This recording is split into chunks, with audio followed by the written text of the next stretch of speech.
They say betrayal cuts deeper than any blade, and as I stood in the doorway, frozen, I felt the truth of that in my bones. Elise, my wife of 8 years, was wrapped in the arms of Harry, my best friend since college. The scene before me unfolded like a grotesque painting. Elise's soft laughter, Harry's hand tracing the curve of her waist, and the stolen kiss that ripped my world apart. I hadn't planned to come home early that day. Fate, or perhaps misfortune, had other ideas. A canceled meeting gave me the rare chance to surprise Elise with dinner. I had even picked up her favorite wine. The bag slipped from my hand as I stepped into the living room and saw them. They didn't notice me at first, too absorbed in their treachery. I cleared my throat, the sound slicing through the room like a whip. They sprang apart, Elise gasping, Harry stumbling back like a guilty schoolboy caught in the act. "Robert," Elise stammered, her voice barely above a whisper. "Robert," Harry echoed, his tone thick with shame. "This isn't—" "Don't," I interrupted, my voice cold and sharp. "Don't insult me by lying." Silence enveloped us, heavy and suffocating. Elise's face turned pale, and Harry couldn't meet my eyes. I took a step closer, my heart pounding in my chest, but outwardly, I was calm. Too calm. "How long?" I asked, my gaze fixed on Elise. Her lips trembled, but no sound came out.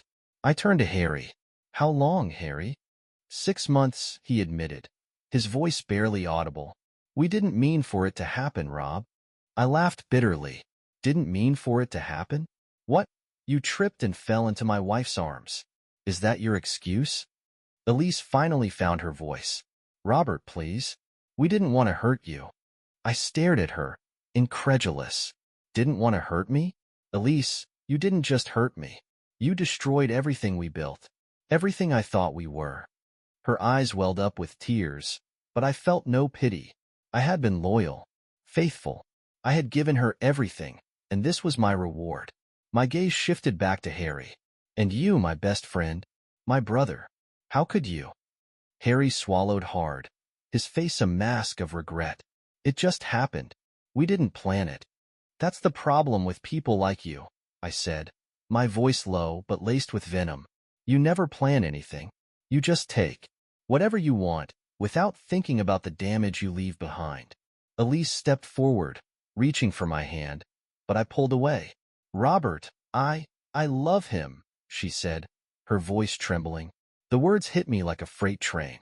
My fists clenched, and I took a deep breath to steady myself. "You love him?" I echoed, my tone dripping with disbelief. "Well, isn't that convenient?" Harry tried to interject. "Rob, we didn't mean for you to find out like this." "How considerate," I snapped. "Tell me, what was the plan? Wait until you were sure it would last before blowing up my life? Or maybe you were just hoping I'd quietly disappear." Elise's tears flowed freely now, but I didn't care. "We want to be together," she said, her voice barely above a whisper. I laughed again, a hollow, bitter sound. "Together? Fine. Be together. But let me make one thing clear. Your little fantasy ends here. I'll make your lives so unbearable that you'll wish you'd never met. Every secret, every lie. It's all coming out. Society will tear you apart, and I'll be watching with a front-row seat." Harry paled, and Elise's eyes widened in shock. "Robert, please." "Don't beg," I interrupted coldly. "You made your choice. Now, live with the consequences." I turned and walked out, leaving them standing in stunned silence. The wine bottle lay shattered on the floor, its contents pooling like blood. As I stepped into the cool night air, a grim determination settled over me. They thought they could betray me and walk away unscathed. They were wrong. This was just the beginning. The drive from the house was a blur. My hands gripped the steering wheel so tightly that my knuckles turned white. The betrayal replayed in my mind on an endless loop, a grotesque film I couldn't turn off. I pulled over at a dimly lit diner on the edge of town, needing a moment to think. Inside, the smell of burnt coffee and greasy food filled the air. I ordered a black coffee I didn't plan to drink and sat in a booth by the window. The fluorescent light buzzed overhead, matching the hum of anger in my chest. My phone buzzed incessantly, Elise and Harry, undoubtedly. I turned it off without looking. They'd had their say. Now it was my turn. For 8 years, I had been the perfect husband, reliable, kind, and utterly devoted. And Harry? He had been my shadow, my confidant. I trusted him with everything, including Elise. I'd handed them both the keys to my life, and they'd burned it all to the ground.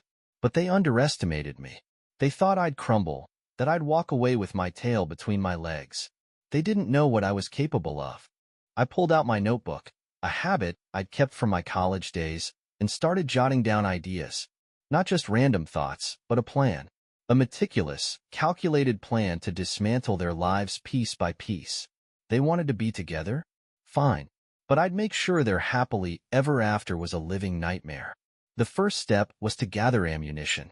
Everyone has skeletons in their closet, and Elise and Harry were no exception. Over the years, I'd ignored the red flags, chalking them up to quirks or misunderstandings. Now, I saw them for what they were. Opportunities. Elise had always been secretive about her finances. She claimed to manage her own investments, but I knew she'd taken shortcuts, cutting corners, leveraging insider information. And Harry? He was a gambler, always betting on the wrong horses, both figuratively and literally. It was only a matter of time before his house of cards collapsed. I needed help. Revenge is a dish best served with the right accomplices. My first call was to Nick, an old college buddy who worked in private security. We hadn't spoken in years, but loyalty runs deep in our circles. After a brief catch-up, I got to the point. "Nick, I need a favor," I said. "Name it," he replied, his tone serious. "I need you to dig into 2 people, Elise and Harry. I want everything. Bank accounts, business dealings, anything that could blow up in their faces." There was a pause on the other end. "You sure about this, Rob?" "Absolutely," I said, my voice cold. "They took everything from me. Now, I'm taking it back." The next morning, I met with Sarah, a journalist I knew from my professional network. Sarah thrived on scandal, and her work had destroyed more than a few careers. She owed me a favor after I'd helped her expose a corrupt politician a few years back. "You're coming to me for dirt?" she asked, smirking over her coffee. "This must be good." "Let's just say it's personal," I replied. "I'll give you what you need, but when the time comes, I want their names plastered across every headline." She leaned back in her chair, intrigued. "Consider it done." Back at home, the silence was deafening. Elise hadn't returned, though she'd left me a dozen voicemails begging to talk. I deleted each one without listening. She wasn't worth my time anymore. Instead, I focused on my research. Elise had a carefully curated image, a philanthropist, a savvy businesswoman, the perfect wife. But I knew her dark side. She had manipulated colleagues, burned bridges, and climbed over others to get where she was. Harry, on the other hand, was a charming idiot, always skating by on favors and charisma. He was no match for what was coming. By midnight, I had a full dossier on both of them, thanks to Nick's connections. Elise had a trail of shady financial dealings that could bring her career to its knees. Harry's debts were worse than I imagined. He owed money to people who didn't send polite reminders. As I closed the notebook, a sense of satisfaction washed over me. This was just the beginning. I wasn't going to strike all at once. No, I'd unravel them slowly, methodically. I wanted them to feel the walls closing in, the way I had when I walked into that room. They thought they were untouchable. They thought they could betray me without consequence. They were wrong. Very wrong. The town I lived in was small enough for gossip to spread like wildfire, but large enough to keep up appearances. Everyone knew everyone, or at least thought they did. Elise and Harry had built their reputations carefully, but reputations were fragile things. One crack, and the whole facade could crumble. My first move was subtle. I needed whispers to start before the hammer fell. Elise's professional world was her kingdom, a tightly controlled environment where she reigned as a savvy businesswoman. But her success wasn't entirely her doing. She had cut corners, bent rules, and stepped on people to climb the ladder. I met with Claudia, an ambitious colleague of Elise's who'd been passed over for a promotion Elise had unfairly snagged. Claudia was sharp and eager for payback, the perfect ally. "You want me to dig into Elise's files?" Claudia asked, leaning forward in her chair, a glint of excitement in her eyes. Not dig, I corrected. Just look for anything unusual. Transactions that don't add up. Deals that seem a little too perfect. You don't need to lift a finger. I just want your eyes. She nodded, her lips curling into a sly smile. Consider it done. Harry was next. His charming, affable persona masked a string of bad decisions. His debts were staggering, and he owed money to some very unpleasant people. I made a call to an old contact, a man named Victor, who had a reputation for resolving such matters. Victor didn't care about morality, just leverage, and Harry was ripe for the picking. Harry's been dodging payments, I told Victor. I have proof of his financial mess. All I need is for you to remind his creditors that he's not as solvent as he pretends to be. Victor chuckled, a deep, menacing sound. Consider it handled. People like him always think they're smarter than the system. As the week unfolded, cracks began to show. At a networking event Elise attended, Claudia quietly mentioned to a mutual acquaintance that some of Elise's recent projects had been questionable. That word, questionable, was enough to spark curiosity and suspicion. By the end of the night, whispers filled the room. Harry wasn't faring much better. His creditors started calling more aggressively, leaving him frantic and distracted. At one point, he even called me. I let it go to voicemail, savoring his panicked tone. The moment of public confrontation came sooner than I expected. Elise had planned a charity gala, one of her crowning achievements, to raise funds for a children's hospital. It was her night to shine, the perfect opportunity to showcase her generosity. I made sure it became her nightmare. Before the event, I tipped Sarah, the journalist, about Elise's financial indiscretions. She arrived armed with questions that could sink a political campaign, let alone a charity gala. As Elise mingled with donors, Sarah approached her with a smile that didn't reach her eyes. Elise, Sarah began, holding a recorder. A quick comment for my piece? Some sources suggest you've been funneling company funds into personal accounts. Care to clarify? The room fell silent. Elise froze, her composure slipping. I don't know where you're getting that information. It's completely unfounded. Is it? Sarah pressed, her tone calm but relentless. We've reviewed several transactions. Would you like to see them? Elise's face turned ashen. Murmurs rippled through the crowd. Donors exchanged uneasy glances, and the board members whispered among themselves. By the time the event ended, Elise's reputation was hanging by a thread. Harry's collapse was more private, but no less satisfying. His creditors escalated their demands, threatening legal action. One evening, I spotted him at a local bar, hunched over a drink, looking like a shadow of his former self. I couldn't resist approaching him. Rough night? I asked, sliding onto the stool next to him. Harry flinched, avoiding my gaze. What do you want, Rob? I leaned in, my voice low and icy. Just checking in on my old friend. You look like you've seen better days. He sighed, rubbing his temples. Everything's falling apart.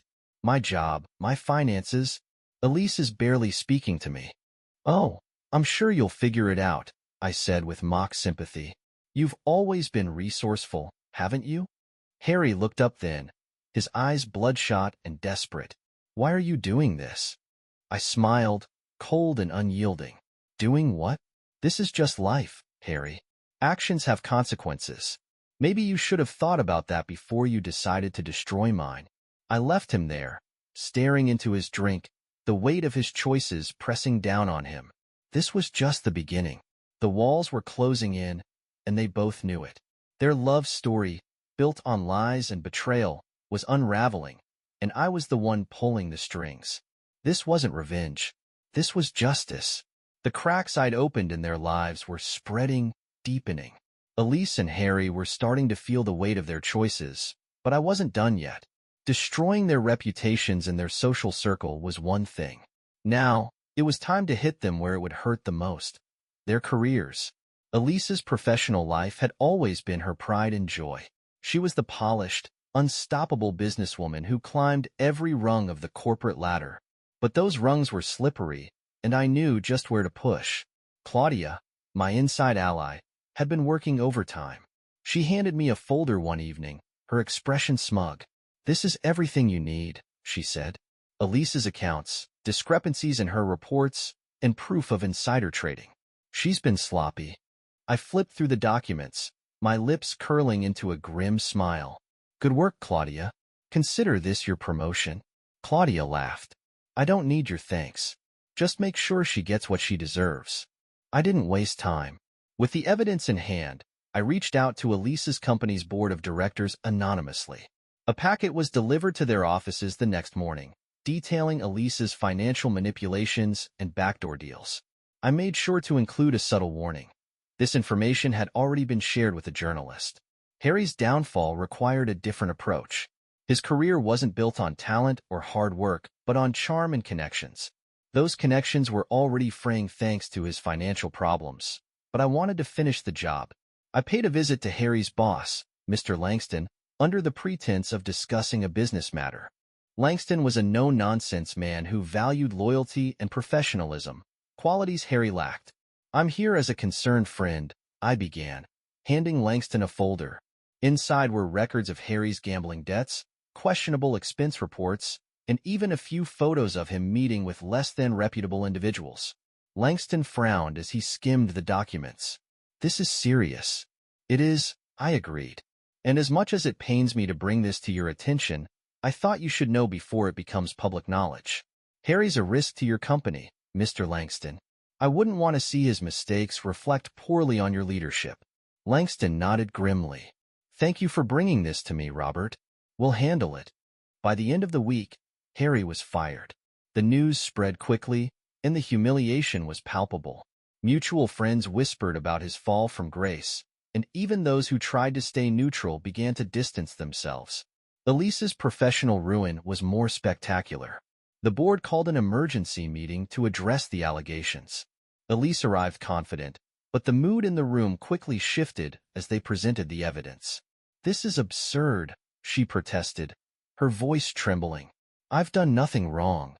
One board member, a stern woman named Miss Holloway, fixed Elise with a cold stare.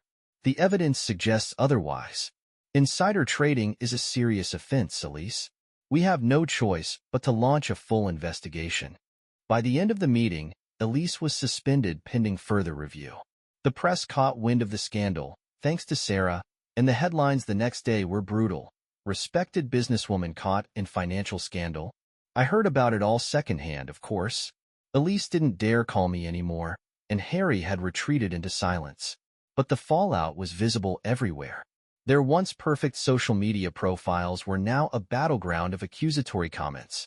Their friends, the ones who used to flock to them at parties, were conspicuously absent.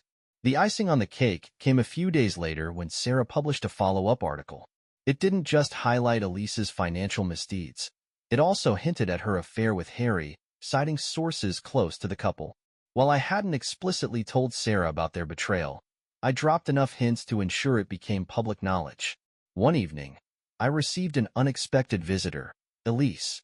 She looked nothing like the composed, confident woman I once knew. Her hair was unkempt, her eyes red from crying. She stood on my doorstep, trembling. "Robert," she began, her voice barely audible. "Can we talk?" I crossed my arms, blocking the doorway. "Talk? About what, Elise? How you destroyed our marriage? Or how you destroyed yourself?" "Please," she pleaded, tears streaming down her face. "I didn't think it would go this far. I didn't mean for any of this to happen." I stepped aside, letting her in, not out of kindness, but because I wanted to see her squirm. She sat on the couch, clutching her hands together nervously. "They're going to fire me," she admitted. "The board, the press. I've lost everything. And whose fault is that?" I asked, my tone cold. She looked at me, her eyes filled with desperation. "Robert, I'm sorry. I made a mistake. A terrible mistake. I thought I loved Harry, but he's nothing compared to you. I realize that now." I laughed, the sound harsh and bitter. "You thought you loved him? Elise, you didn't just ruin our marriage. You ruined your own life. And for what? A fling with my so-called friend?" She sobbed, burying her face in her hands. "Please, Robert, help me. I'll do anything to make this right. I leaned forward, my voice low and icy. You made your bed, Elise. Now lie in it. This is only the beginning. As I watched her crumble, I felt no pity. She betrayed me, and now she was paying the price. And Harry? His turn was coming soon. Elise's plea lingered in my mind longer than I'd care to admit. Not because I felt sympathy. Sympathy was a luxury I could no longer afford. But because her desperation was a sign. She was nearing her breaking point. Harry, however, was still clinging to the wreckage of his life. That wouldn't last long. Elise avoided me after our conversation, likely too ashamed to face the storm she'd created. She wasn't my focus anymore. My next move was to dismantle Harry's personal life completely. Harry had built his reputation on charm and connections, but charm only works when people want to believe in you. His creditors had begun to tighten the noose, but I needed one final push to ensure his downfall. I reached out to Lisa, an ex-girlfriend of Harry's who had once been deeply infatuated with him, until he'd used her, lied to her, and discarded her. It didn't take much to convince her to meet me. What's this about, Rob? Lisa asked as she sat across from me at a quiet cafe. Her tone was skeptical but curious. I need your help, I said plainly. Harry's been playing the same games he played with you, only this time. He's ruined more than one life. Her eyes narrowed. Why should I care? I've moved on. Because he hasn't changed, I replied. And because you deserved better. He's about to face consequences for his actions, and I think you'd enjoy being part of that. Lisa considered this for a moment before leaning forward. What do you need me to do? I explained the plan. Lisa would confront Harry publicly, exposing his lies and manipulations in a way he couldn't deny. She hesitated at first, but eventually agreed. The opportunity to settle old scores was too tempting. The confrontation happened at Harry's favorite bar, a place he frequented to maintain his image of being a well-connected, carefree man. Lisa walked in, radiating confidence, and approached him with an air of nonchalance. I watched from a discreet corner, ensuring everything went as planned. Harry, Lisa said sweetly, her voice loud enough to draw attention. It's been a while. He froze, his drink halfway to his lips. Lisa, what are you doing here?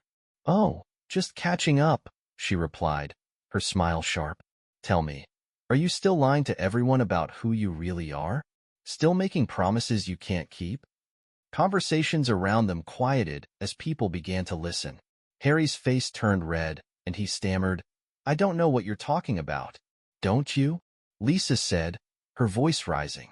I'm talking about the debts, the lies, the affairs. You're a fraud, Harry, and everyone here deserves to know it. The bar erupted into murmurs and whispers. Harry's carefully constructed image shattered in an instant. He tried to defend himself, but the damage was done. By the time Lisa walked out, head held high, Harry was left sitting alone, his reputation in tatters.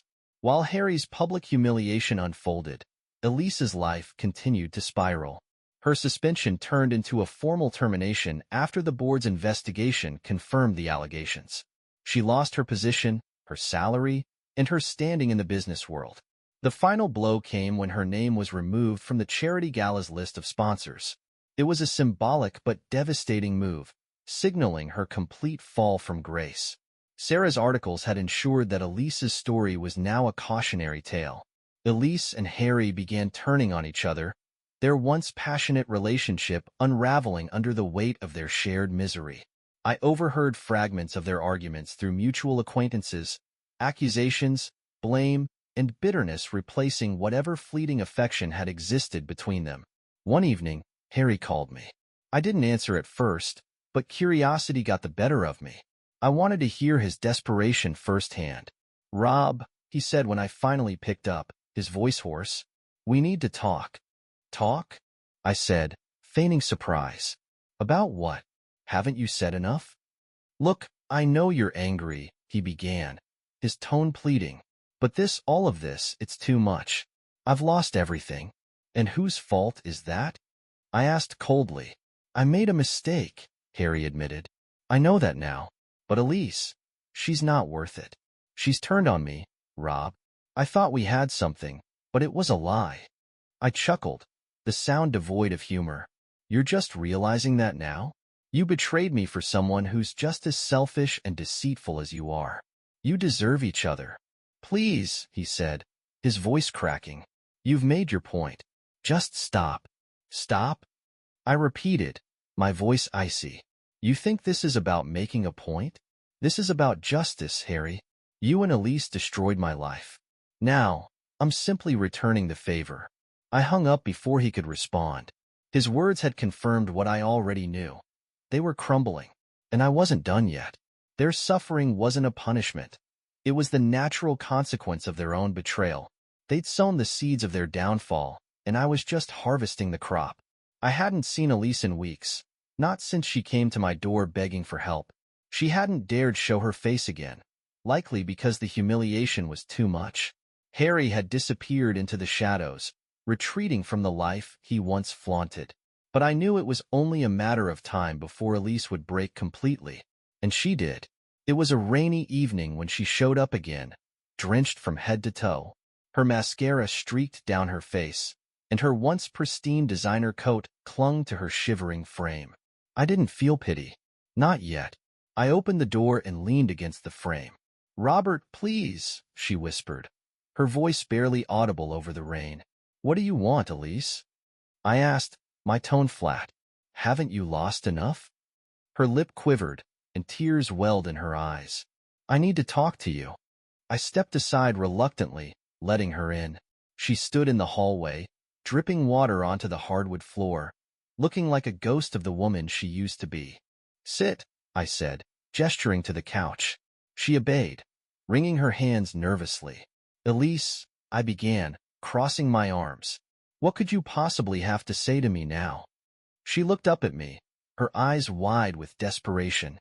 "Robert, I've lost everything. My career, my reputation, my friends. Harry's gone. He left me." A bitter laugh escaped my lips. "Oh, so now you come to me, when there's no one else left?" She shook her head. "It's not like that. I've made mistakes, terrible mistakes, but I've realized what I've done to you. I betrayed you, the one person who truly loved me." I didn't respond immediately. I wanted to let her words sink in, to let her feel the weight of her own actions. "Elise," I said finally, my voice calm but firm, "you didn't just betray me. You betrayed everything we built together. And for what? For Harry? Was it worth it?"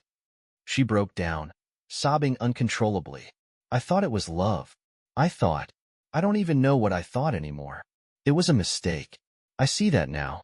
I see everything now. Robert, please forgive me." Forgive her?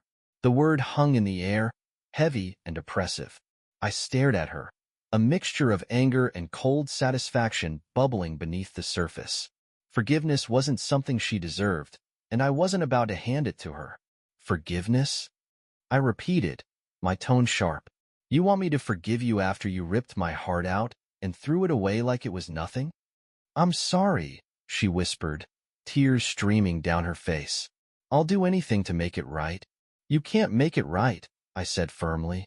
"You can't undo what you did. And frankly, I don't think you even understand the damage you caused." She looked up at me, her expression pleading. "Then what can I do? Tell me, Robert. What can I do to fix this?" I leaned forward, my gaze unwavering. "You can live with the consequences. That's all you can do. You can live with the fact that you destroyed your own life. And you can live with the knowledge that you'll never have my forgiveness." Elise left that night, broken and defeated. Her sobs echoed in the hallway as she walked out into the rain, and I didn't stop her. I stood at the window, watching her disappear into the storm. A part of me felt lighter, as if I'd finally let go of the burden she'd placed on me. But another part of me, a darker, angrier part, wasn't finished yet. I had one final move to make. Harry wasn't hard to find. He'd holed up in a rundown apartment on the outskirts of town, hiding from creditors and the fallout of his destroyed reputation. I paid him a visit unannounced, knocking on the door until he answered. "Robert," he said, his voice laced with fear. He looked disheveled, a shadow of the man who had once been my friend. "We need to talk," I said, stepping inside without waiting for an invitation. Harry backed away, his hands trembling. I've got nothing left, Rob. You've taken everything from me. No, Harry, I said coldly. You took everything from yourself. I just made sure everyone saw the truth. He sank into a chair, his head in his hands. What do you want? I want you to leave, I said simply. Leave this town. Leave Elise. Leave everything behind. You've done enough damage. He looked up at me, his eyes filled with defeat. Fine. I'll go. There's nothing left for me here anyway. By the end of the week, Harry was gone.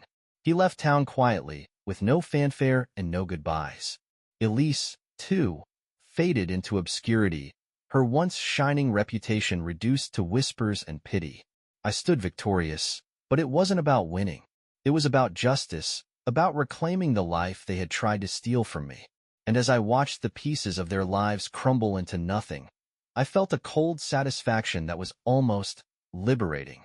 The storm had passed, and I was still standing, stronger, wiser, and utterly unbroken.